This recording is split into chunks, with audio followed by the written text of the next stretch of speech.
I chose the poem Do Not Go Gentle Into That Good Night by Dylan Thomas.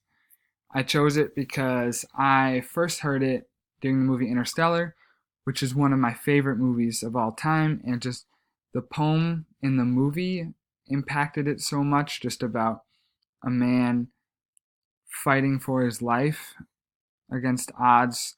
And the poem itself, by itself, has a whole new meaning. Just the poet's message to his father who is dying wants him to rage against that dying of the light. And that's just a cool message to me and very impactful. So here it is. Do not go gentle into that good night. Old age should burn and rave at close of day. Rage, rage against the dying of the light.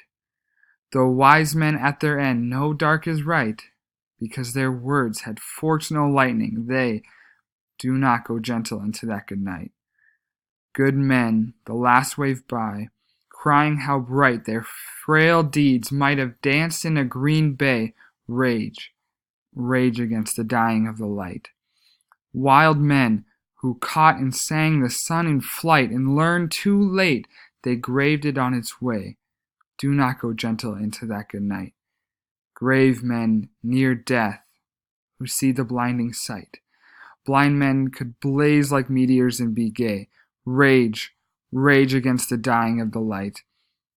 And you, my father, there on the sad height, curse, bless me now with your fierce tears, I pray. Do not go gentle into that good night. Rage, rage against the dying of the light.